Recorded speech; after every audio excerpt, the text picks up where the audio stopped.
I'm so glad to be here this morning with State Representative Dan Miller from Pennsylvania's 42nd, which includes Temple Emanuel.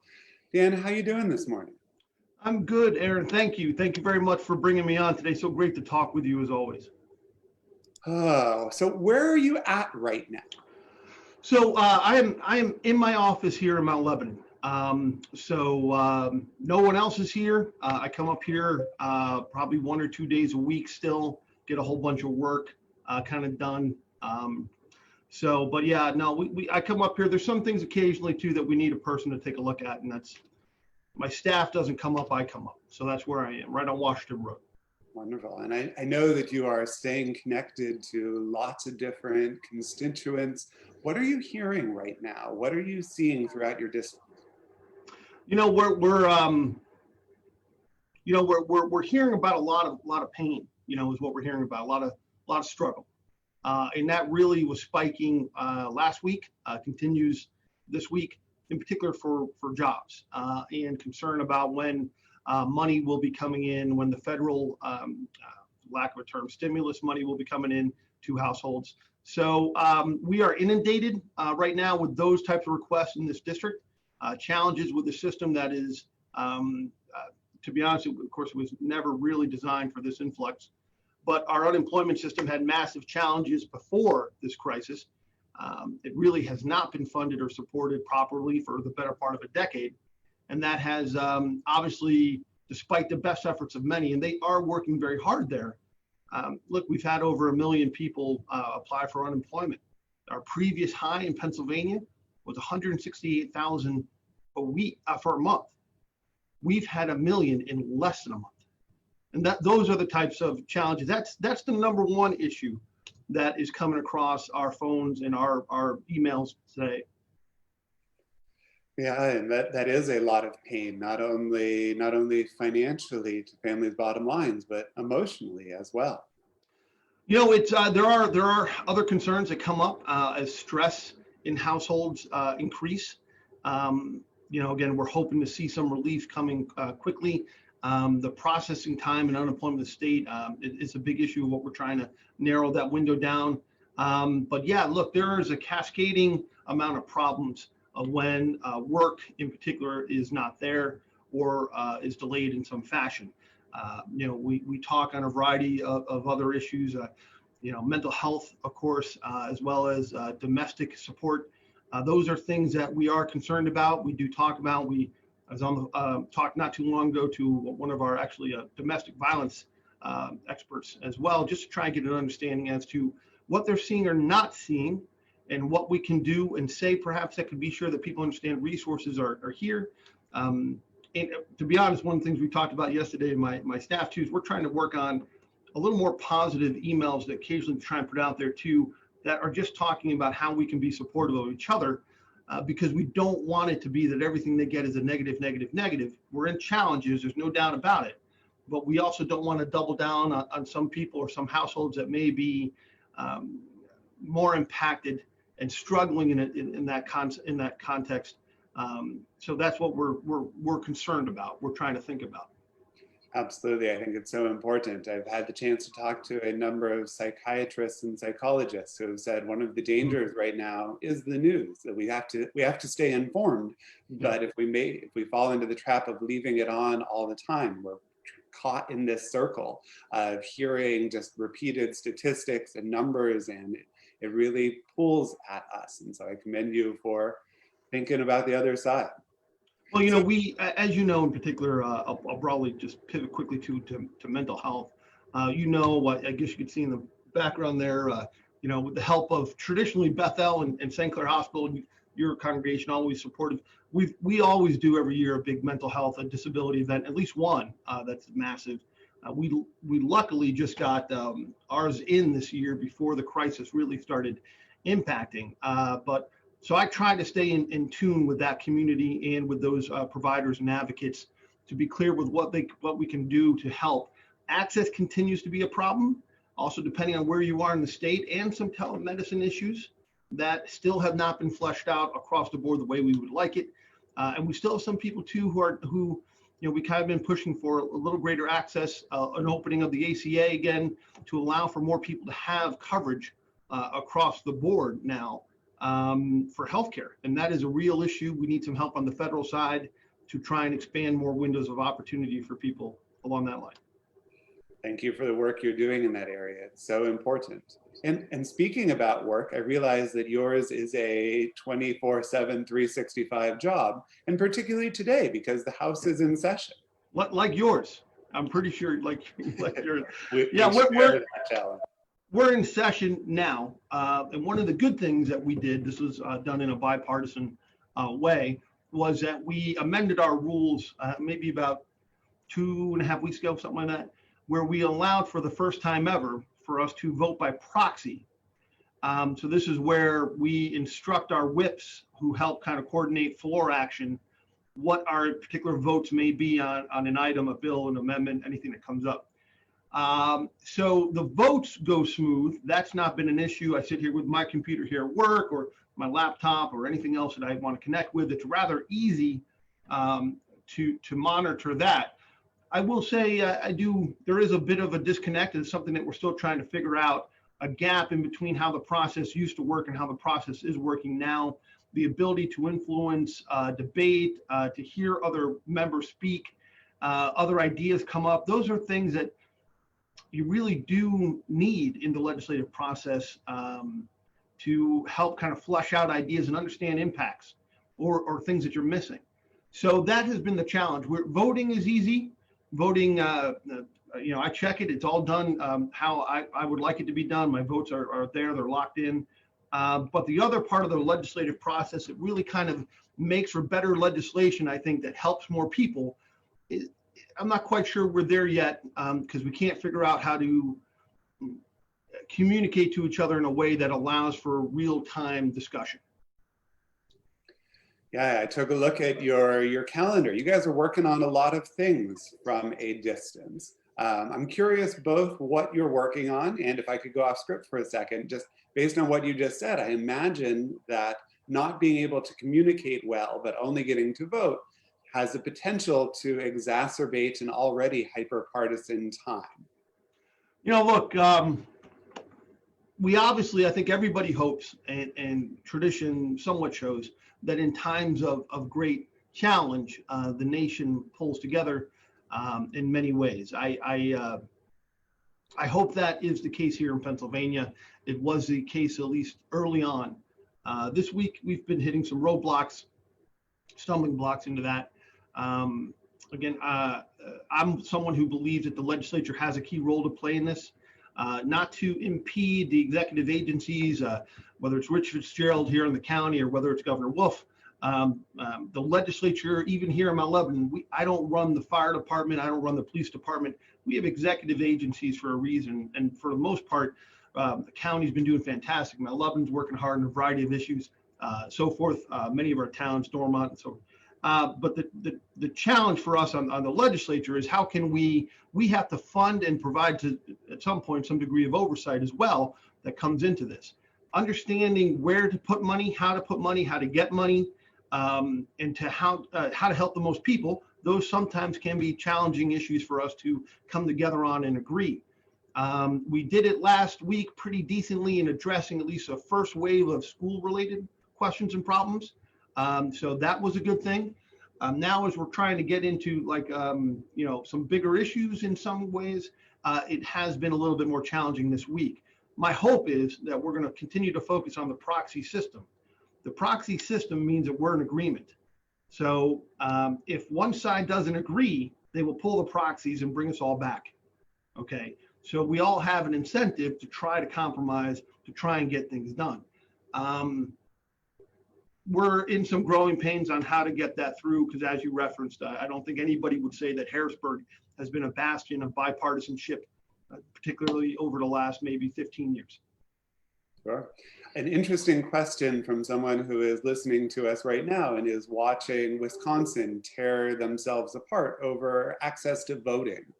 that this seems to fall within the purview of the legislature in Pennsylvania, and you, thank you, have made some really great steps with no excuse absentee voting, ensuring that more people get to weigh in the democratic process.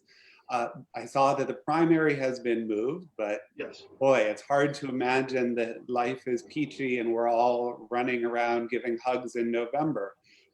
Any conversation underway as to how we might be able to continue to exercise that democratic responsibility in this new era?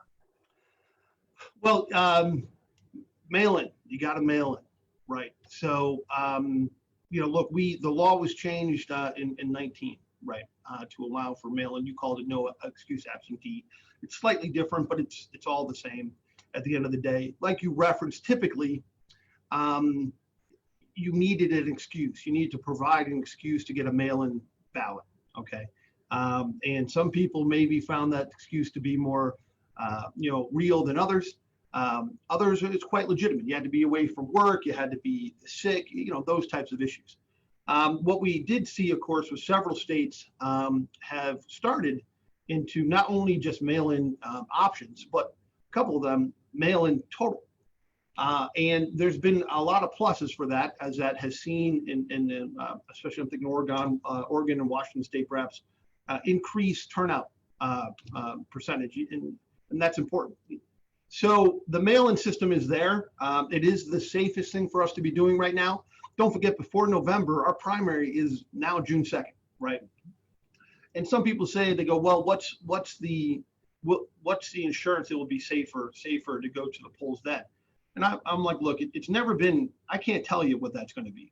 What I can tell you is that we needed to triage and still need to triage our issues in Harrisburg. So things that are emergency that we have to deal with now, we need that. Things that we can delay a little bit, we need to delay a little bit. And same thing with the counties. The counties are like Fitzgerald's operation is all over the board working on every possible issue. If we could give them more time to focus resources on the life-sustaining part of their work, which is tremendous, and then allow for them to time to figure out how are you going to staff dozens and dozens in our district voting centers that traditionally, by the way, of course, are run by seniors, retirees of some sorts. How are you going to staff that for the whole day, bringing everybody in and out in a way that will keep people safe? The last thing we would want is for somebody to come in, or one of our great, I'll say volunteers because they don't get paid much at all for the day, but long-term people, volunteers who've been doing a fantastic job at those polls, to somehow be sick in doing it. It's not what we should be doing. That's why my hope is, quite honestly, one is I hope everybody votes in the primary and in the fall. But number two is vote by mail. It's easy to get.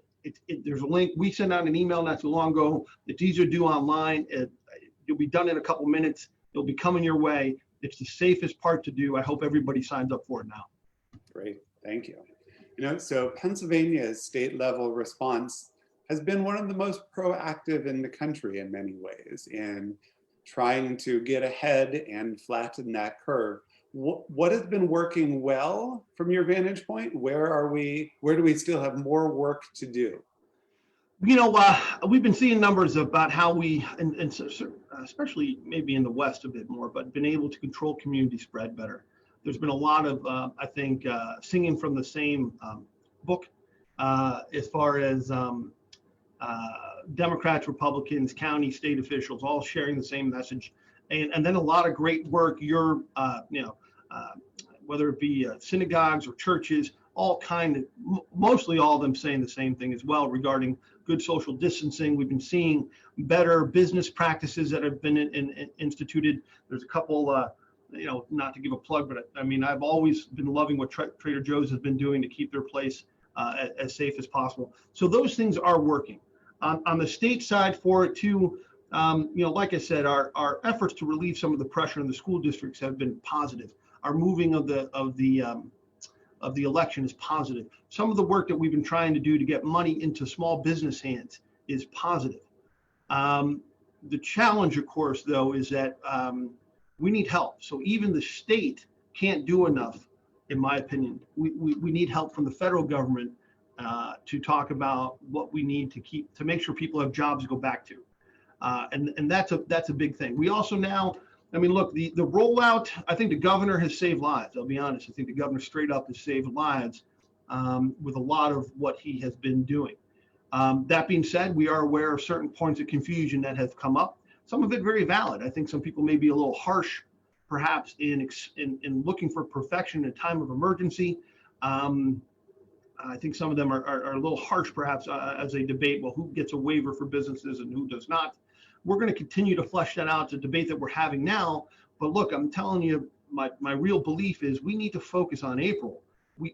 I don't want to see us lighten up here in April. I am concerned about it. I want to be sure that we can solidify our downward curve and that we could get to a point where we're not just seeing the light of the tunnel, we're through the tunnel. So there is a debate. Yes, I think the waiver system could have been better fleshed out. Yes, I think given more certainty at times, the school districts would have worked better. Those are things for us to work on. But overall, the governor's position, I think, has saved lives. And at the end, that's the number one reason a way I'm measuring success. Yeah, so one of the things you and I had been speaking about throughout is there are many people in the community for whom social distancing turns quickly into social isolation, and that it can become a challenge both in terms of groceries and medicine deliveries, but as well as that human-to-human interaction that is so important to how we as very social critters navigate our world. What are you hearing? What are people doing? What could people be doing to better help others in the community at this time? One of the good things about, these types of challenges is how much you start to see people pull together and do things and think about things that we typically don't. And our district's no different. There are some great things that are exchanged, some great things that are being done through social media. Many of our local constituents from Shannon to Baldwin Township to, Brookline, they're out there doing things and helping people, small things that make a big difference. The temple, you guys have been, if I recall, you guys have called your membership, right? You're not alone. Right, in doing that, and that's fantastic. That type of neighbor to neighbor connection is still very important. I know St. Paul's did something similar. I think there's a bunch. Bethel has done its own version. There's a lot of that type of connectivity that is going on, and it's probably going to need to continue to go on. We're going to have to find ways to not just reach out to people whose number you have. We're going to have to find a way to reach out and be there for people whose number we don't have. And that's going to be the next big step, I think, in what we do. Not everybody is on Nextdoor. Not everybody's on, in the bubble Facebook page, right? So not everybody's following our 2 pages or something. And there's still, in Mount Lebanon, for example, there's 34,000 people roughly, right? They're not all online. They're not all following. And that's okay. But by the same token, with it as leaders of our community in different aspects and people who care, to which overwhelmingly the majority of your congregation, our constituents, we all care. They want to see a pathway that we can be sure to be there for those who are in need. And if there's a way that we could all do something to be helpful, they want to see it. And I've been very pleased to be talking with not just yourself and some of the other great religious leaders that we have in here, not just some of our concerned citizens who are also involved, but also the township leaders in particular of Mount Lebanon and Dormont. And I believe, I don't want to get ahead of it, but I do believe there's going to be something that's going to be coming that's going to help us be sure that we can be ready to help when we find those people who maybe don't have the support system, who maybe aren't members of a great congregation, or maybe never heard of my number to call in for help or something, right? But when we find those people with it, we got to know how to connect them to existing services for whatever they qualify for, to assist them to get them through this time. And if needed, we have to be sure that if somebody needs a pickup, if somebody needs to get some food to get them through, if somebody needs a prescription, and they should not be leaving the house. I believe in a community as blessed as ours, and I'll say that as broad as the temple's radius is. As a community is blessed with ours, as ours, we can do it. We can do it together, and that's what we got to do. That's right. And I want to take this opportunity to very publicly thank you during this time when the world has been turned upside down. It's easy to turn inward and to focus on what I need to be doing within the synagogue community. Certainly I've had individuals, my social action committee, well-meaning individuals in the congregation be pushing to say, wait, we can't let our partnerships fail.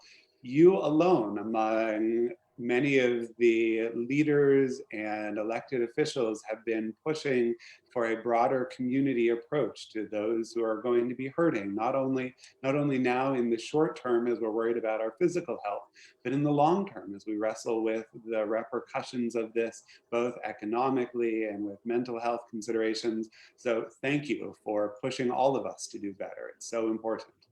Listen, thank you for always, you, much like your predecessor, always take no convincing, and that's like many here in our community. I'm very glad to help magnify aspects of maybe a clarion call for help, and we're going to get there. But in reality, what makes it work, my friend, is that you and I, when we talk about the challenges of our communities, that's a 2-minute. Yes, we're all in. Let's get in line and let's figure this out. And that's what's so great.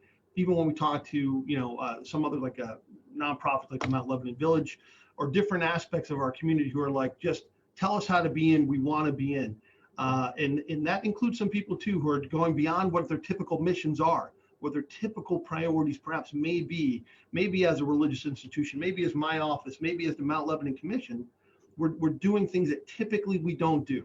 But then again, as you know, it's a state and national emergency.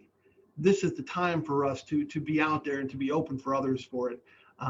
Let us be open and perhaps fail in that effort. But I can't have it that people are struggling and we who can do more don't try.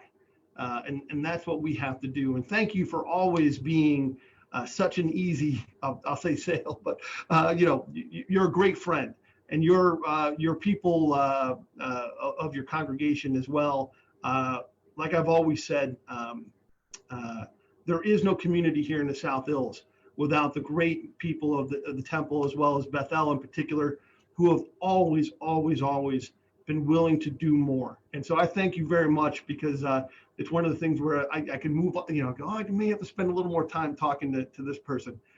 My friend, it's never you or your congregation. And I'm so blessed to be able to get into these challenges with you, because I know that we'll have each other's backs. So we will be out there with open hands and open arms to everybody. And that together we will get a lot of things done. And thank you for being such a great partner. Yeah, you honor us. I'm fortunate to be part of such a wonderful community, and there is a lot of good we can do together. What else? What else do people need to hear during this time? So, look, we're April's going to be a challenging month. Okay, so we're going to need to focus on making sure that that people obviously do their own personal responsibility. And that's going to include, obviously, the masks here. And I just want to be sure, too, that people, I know you're echoing it as well, but I was on the phone with St. Clair Hospital, too, is we want to be sure that people realize you got to do the masks that are the cloth masks that are appropriate for citizens like us, unless we have greater problems. So we don't ever want to be in a situation where we're competing for needed supplies for our medical and emergency responders. So please think about that before you start entering big time into a marketplace. So we're going to have on the personal side, we're going to need to take that on, okay? By the same token, look, we have some challenges we're going to have to continue to do. In my conversations with St. Clair, who I think have been doing a fantastic job in preparation, look, there are some questions that are going to come up with issues like childcare. So how long can our system go without more programs in place to be sure that a healthcare worker of some type can be working in the environments, the scary environments that some hospitals have had to be in. and not yet worry about whether or not their kid is getting lunch, right? What can we do to provide some services for emergency responders? How do we keep them all safe, right? Those are big issues that I do think there could be roles for us to play, both on the state side with being sure that we're providing resources on that level. And occasionally, look, I do think there'll be some neighbor to neighbor, friend to friend community roles that will have to come into play should those needs really develop. By the same token, I am excited. I'm excited to see what people come up with. And what I mean is this. This obviously is a horrific challenge for us to deal with on the national side. By the same token, I believe that our community will find some great roles to play. Whether it's the small kids who are going around, passing around those positive rocks and dropping all over the community with messages, or more importantly, people who will design new ways of doing things. I'll be honest, I didn't hear of Zoom until this came up, right? But there's always something to me that says, especially for our younger people, this is a moment for them to evaluate the world and see it through an eyes and maybe a different level of responsibility that allows them to be more free, to think creatively about how to solve problems that maybe my generation, I think you're a bit younger than me, your generation, maybe we're not able to see it right. I do think there could be some new ideas that will come forward that will help us set the stage for a much better response to these issues, but also maybe just a better way for us to care for each other as we go forward. On the legislative side, there's going to be some big issues that we're going to have to deal with, and I really hope people do continue to reach out to me on my website, my pahouse.com website, and tell me the issues. I'm getting, again, the businesses we're working on. We've got information coming on the unemployment sector and DCED, our economic development, coming up shortly. There are going to be more things we're probably going to have to consider about for helping our schools and all the challenges, by the way, that our schools, think about this. The schools, nobody designed distance learning, for example, in Mount Lebanon or Upper St. Clair to take the entire school district itself and shove them into 2-3 months of straight nonstop distance learning. There's a lot of challenges that are coming up to that. Teachers have been working hard. Parents at home who maybe never wanted to teach on a full-time basis are having those challenges, some of them working at the same time and trying to teach. There are going to be those issues that we have to figure out. It's going to require, most of all, for us to be patient with each other. I don't mean patient for action, we need action, but patient for each other. And as somebody occasionally who maybe sometimes I get a little too riled up with a couple things with it, it's something that I hope for myself as well, is I have to be willing to hear more. But I need people to contact me, to tell me the individual issues that they're dealing with, the challenges they're facing, the ideas they have, and what we can do to next. We are overwhelmingly focused on this crisis. Every time I try to at least maybe think about one of the other issues we were talking about, I can't spend too much time on it because the virus crisis issues pull us back. And maybe that's right for the time that we're in. But we will come out of it together. We just have to maybe listen to each other and find a way to work better together than we have in the past, especially, I mean, in the legislature. So important. Representative Miller, I'm so grateful to you for your time this morning, for everything you are doing on behalf of your constituents and everyone in this state. Keep it up and stay safe. My friend, thank you so much. My best for you and your family, as well as everybody at the temple. Thank you for being such a voice in this time. And I always look forward to hearing and talking with you and to hearing your thoughts on what we need to do to help everybody. So God bless, and I'll look forward to talking again soon. Thank you so much.